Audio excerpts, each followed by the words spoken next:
नमस्कार मित्रांनो, मी गौरी लांडे स्वागत करते गौरी चॅनल म्हणजेच हिंदगौरीमध्ये। तर मित्रांनो, आजच्या या व्हिडिओमधून आपण जाणार आहोत ब्रह्मगिरी येथे। ब्रह्मगिरी म्हणजेच गोदावरी नदीचे उगमस्थान, जे की नाशिक जिल्ह्यात स्थित आहे। सह्याद्रीच्या सानिध्यात वसलेले सुंदर शहर म्हणजे नाशिक।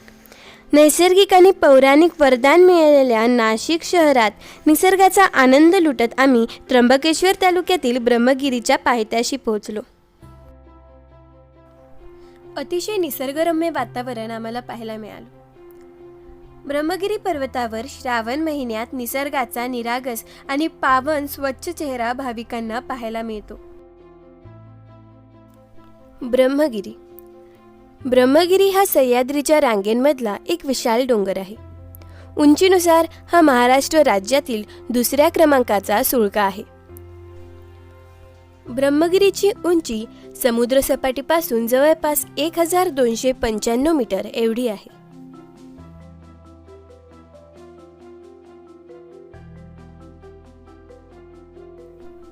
मित्रांनो, यात्रा म्हणून अनेक लोक हा पर्वत चढून येतात अथवा प्रदक्षिणा करतात। त्र्यंबकेश्वराचं दर्शन आणि ब्रह्मगिरीला प्रदक्षिणा ही परंपरा जुनी आहे। अशा सुंदर निसर्गरम्य वातावरणात भाविक भावगीतांचा आनंद लुटत मार्गक्रमण करतात।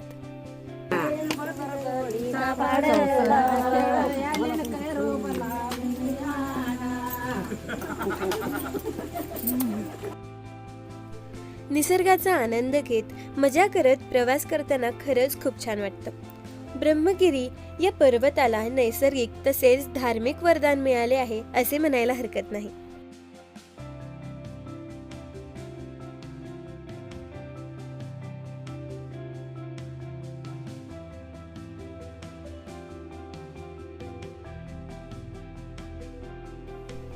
ब्रह्मगिरी डोंगरामधून वेतरणा नदी, अहिल्या नदी आणि गोदावरी नदी या नद्यांचा उगम होतो।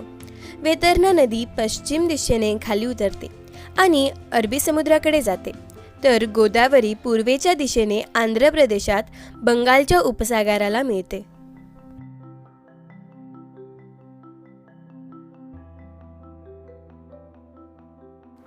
मित्रांनो, ब्रह्मगिरी हा पर्वत चढण्यासाठी थोडा अवघड आहे, परंतु जेव्हा तुम्ही इथे याल तेव्हा तुम्हाला अगदी वयोवृद्ध आणि अगदी छोटे छोटे लहान मुलं सुद्धा या नैसर्गिक सौंदर्याचा आनंद लुटत येथील मार्गक्रमण करताना तुम्हाला दिसतात।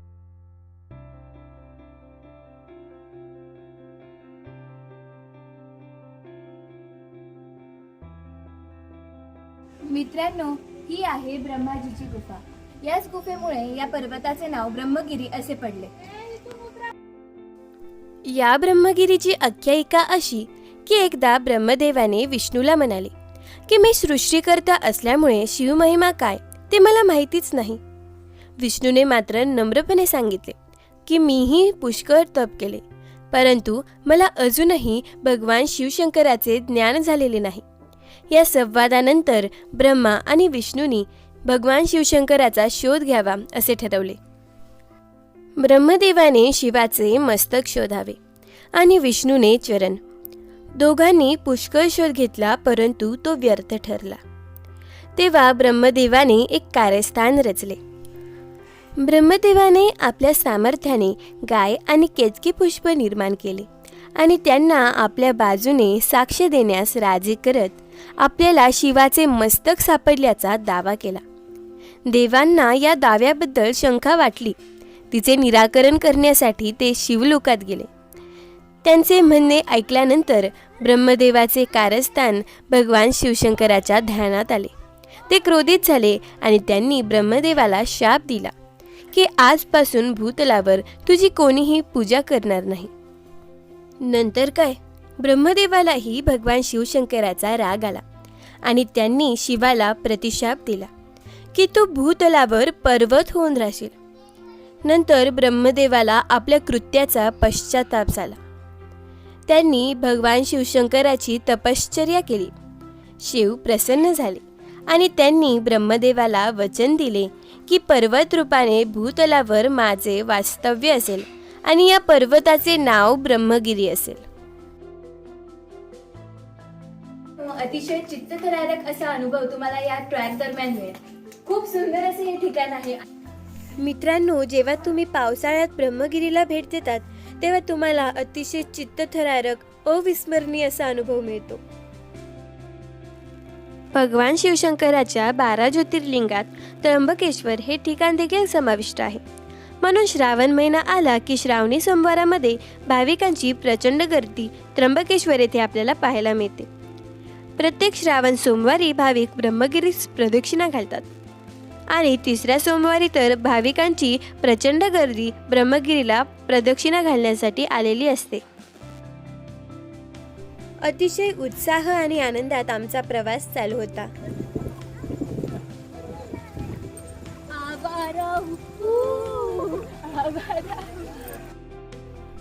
असं म्हणतात की मेल्याशिवाय स्वर्ग दिसत नाही, परंतु जेव्हा तुम्ही ब्रह्मगिरीला भेट द्याल तेव्हा तुम्हाला स्वर्ग सुख नक्कीच मिळेल.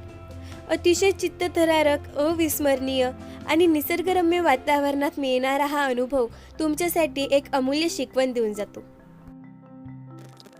श्रावण महिन्यात पावसाळ्याच्या दिवसात येथील सौंदर्य एकदम बघण्याजोगे असते. म्हणून निसर्गाचा आनंद घेण्यासाठी निसर्गप्रेमी येथे येतात.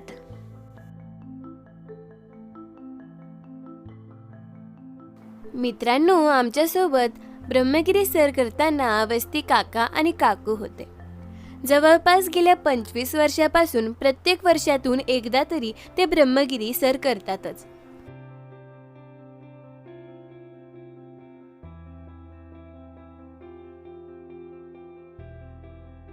तर मित्रांनो, आता मी आहे ब्रह्मगिरीच्या टॉपला. अतिशय सुंदर असं वातावरण आहे.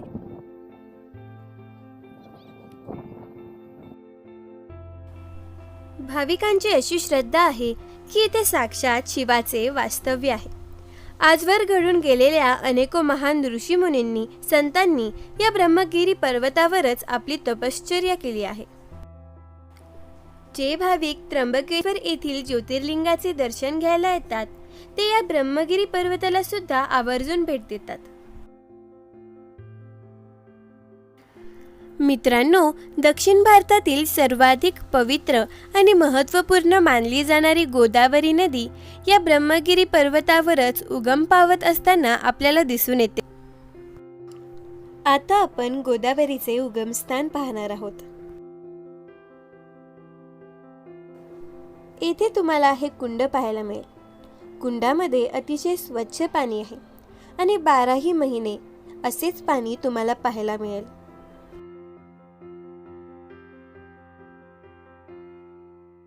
मित्रांनो, या गोदावरीच्या उगमस्थानाची सुद्धा एक खूप सुंदर आणि पौराणिक आख्यायिका आहे. मित्रांनो, हे आहे मूळ गंगा मंदिर. या मंदिरात प्रवेश केल्यानंतर ब्राह्मण तुम्हाला या मंदिराविषयीची आख्यायिका सांगतीलच. पण ती आख्यायिका अशी की गौतम ऋषींकडून एकदा गोहत्या झाली होती. गौहत्येचे पाप लागल्यानंतर गौतम ऋषी यांनी 12 वर्ष ब्रह्मगिरीवरच तपश्चर्या केली. तेव्हा ब्रह्मा, विष्णू, महेश गौतम ऋषींवर प्रसन्न झाले. गौतम ऋषींवरचे गोहत्येचे पाप नष्ट करण्यासाठी भगवान शिवशंकरांनी येथे गंगा बोलवली, जी की या कुंडात लुप्त होते. हीच लुप्त झालेली गोदावरी पुन्हा कुशावर्त येथे उगम पावते. तेथून पंचवटी, नाशिक, पैठण, पुरुषोत्तमपुरी, नांदेड व पुढे आंध्र प्रदेशातील राजमहेंद्री येथे ही गोदावरी नदी बंगालच्या उपसागराला जाऊन मिळते. या सर्व परिसराला सुजलाम सुफलाम करण्यामध्ये गोदावरी नदीचा मोठा वाटा आहे. मित्रांनो, आता आपण घेऊया ब्रह्मगिरीचे मुख्य दर्शन. या पर्वतावरचं पहिलं आणि सर्वात पुरातन स्थान हे आहे. या मंदिरात प्रवेश केल्यानंतर तुम्हाला हे कुंड पाहायला मिळेल. सोबतच गोमुखातून गोदावरीही येताना दिसेल. या कुंडाच्या एका बाजूला गोमुख तर दुसऱ्या बाजूला ब्रह्मगिरी मंदिर आहे. या ब्रह्मगिरी मंदिरात भगवान शिवशंकराची पूजा अर्चा केली जाते. आता आपण येथे दर्शन घेऊया. मंदिरातून दर्शन घेऊन बाहेर आल्यानंतर पुन्हा तुम्हाला दिसतो तो आकर्षित करणारा निसर्ग. खरंच खूप सुंदर असा गड आहे हा ब्रह्मगिरी. तुम्ही ते नक्की या. तर मित्रांनो, आता मी आहे ब्रह्मगिरीच्या टॉपवर. अतिशय सुंदर आणि निसर्गरम्य वातावरण आहे इथे. मित्रांनो, आम्ही बराच वेळ ब्रह्मगिरीच्या टॉपवर होतो. ब्रह्मगिरीच्या वरती 2 मंदिरं आहेत, जे की आता आपण पाहिले, ब्रह्मगिरी मुख्य मंदिर आणि गोदावरीचे उगमस्थान. आता आपण पाहणार आहोत जटा मंदिर, जे की तुम्हाला समोर दिसत आहे. आम्ही इथे बराच वेळ घालवला. निसर्गाचा आनंद घेण्याचा चान्स आम्हा शहरी लोकांना फार कमीदा मिळतो, म्हणून आम्ही बराच वेळ इथेच उभा राहून निसर्गाची किमया बघत होतो. या ब्रह्मगिरी पर्वताचा महिमा संत नामदेव यांनी त्यांच्या अभंगात देखील वर्णिलेला आहे. दृष्टी पडता ब्रह्मगिरी, त्यासी नाही यमपुरी. नामा मने प्रदक्षिणा, त्याच्या पुण्या नाही गणना. येथे तुम्हाला अनेक लोकांनी नवस म्हणून केलेले दगडाचे उतरंड पाहायला मिळतील. मित्रांनो, आता आपण जाणार आहोत ब्रह्मगिरीवर स्थित असलेल्या जटा मंदिरात. गौतम ऋषींनी गोदावरीत स्नान केले आणि त्यांचे पाप नष्ट झाले. भगवान शिवशंकर यांनी इथे तांडव केले आणि त्यांनी इथे त्यांच्या जटा आपटल्या. तर जटा आपटल्यानंतर जटांचे वळ तुम्हाला या मंदिरात पाहायला मिळतील. मित्रांनो, आता आपण या जटा मंदिराचे दर्शन घेऊयात. मंदिरात असलेल्या ब्राह्मणांनी आम्हाला या मंदिराच्या आख्यायिकेविषयी सांगितले. भगवान शिवशंकरांनी येथे रागाच्या भरात तांडव केले होते. त्यांनी इथे जटा देखील आपटल्या होत्या. जटा आपटताना या 2 ठिकाणी भगवान शिवशंकर यांचे गुडघे टेकले गेले होते. त्यामुळे तुम्हाला इथे 2 खड्डे पाहायला मिळतील. जटा आपटलेल्या ठिकाणी तुम्हाला या प्रकारे वळ पाहायला भेटतील.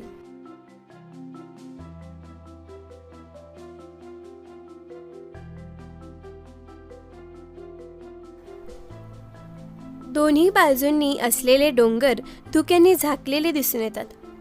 आपण उभे असताना पावसाचे आपल्या दिशेने येणे आणि काही क्षणातच आपल्या भोवती पाऊस पडत असल्याची अनुभूती होणे, हा अनुभव आपल्याला या प्रदक्षिणेदरम्यान प्राप्त होतो.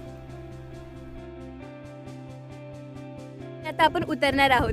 तर सगळीकडे तुम्हाला धुक्यांची चादर पसरलेली दिसेल. अगदी काही क्षणांपूर्वी दिसणारे हे दृश्य या धुक्यांच्या चादरीत गडप होऊन बसले होते.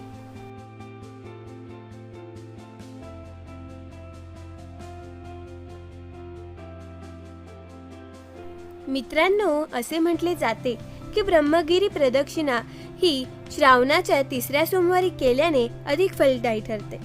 3ऱ्या सोमवारी या प्रदक्षिणेस संध्याकाळी आरंभ होतो.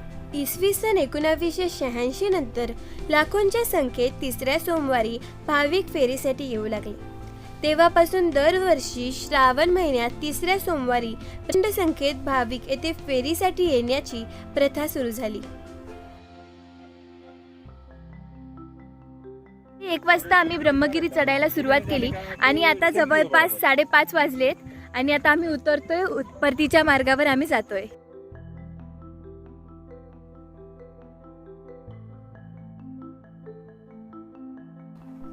मित्रांनो, ब्रह्मगिरी हा पर्वत शिवस्वरूप आहे. हा ब्रह्मगिरी पर्वत स्वयंभू पंचमुखी शिवलिंगी आहे. आधी या पर्वताला शिवगिरी या नावाने ओळखले जात होते. या पर्वताला एकूण 5 शिखरे आहेत, ज्यांना शिवाचे पंचमुख म्हटले जाते. ब्रह्मदेवाने ह्या पर्वतावर तपश्चर्या केली आणि महादेवास प्रसन्न केले. तेव्हा ब्रह्मदेवाच्या तपश्चर्येने प्रसन्न झालेल्या महादेवाने ब्रह्माला असे वरदान दिले की तुमचे नाव धारण करूनच मी या पर्वतावर वास्तव्य करेल. तेव्हापासून या पर्वताचे नाव ब्रह्मगिरी असे पडले. खरं तर ब्रह्मगिरी सर करण्यासाठी 2 ते 3 तासांचा कालावधी पुरेसा आहे.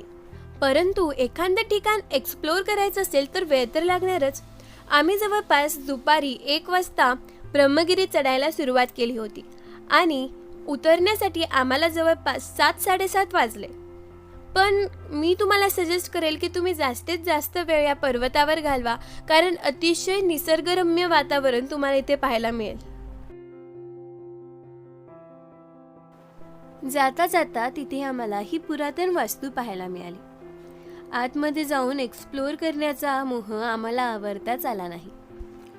पण मित्रांनो, मनुष्याने लिहिलेली त्याची नावं या सुंदर वास्तूची शोभा घालवत होती. 2 मजल्याचे अतिशय सुंदर अशी वास्तू आम्हाला पाहायला मिळाली. आम्ही मध्ये प्रवेश केल्यानंतर आम्हाला कळाले की एका राजाने हिंदू लोकांसाठी ही धर्मशाळा म्हणून बांधली होती. ही प्रदक्षिणा पुण्य मिळवायला तसेच आपले जुने पाप नष्ट करण्यासाठी लोक करत असतात. आधी पुरातन काळात ही प्रदक्षिणा शिक्षा म्हणून घातली जात असे. पुराणात असे देखील म्हटले आहे की ज्यांनी ब्रह्मगिरीची प्रदक्षिणा केली त्याला संपूर्ण पृथ्वी प्रदक्षिणेचे पुण्य लाभते.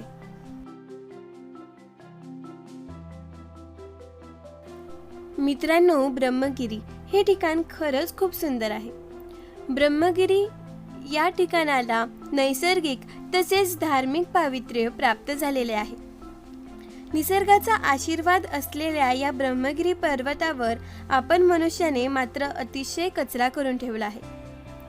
मित्रांनो, मी तुम्हाला आग्रहाची विनंती करते की जेव्हा तुम्ही कुठे फिरायला जाल तेव्हा कचरा करू नका.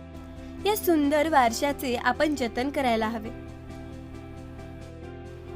आपल्या मागच्या पिढ्यांनी त्यांची आठवण म्हणून आपल्यासाठी एवढे सुंदर ठिकाण बनवले, तर आपलेही कर्तव्य बनते की त्यांचे जतन करावे. आपण आपल्या पुढच्या पिढींना आपली आठवण म्हणून हा कचरा देणे योग्य ठरेल का? आय होप इथून पुढे तुम्ही नक्कीच काळजी घ्याल.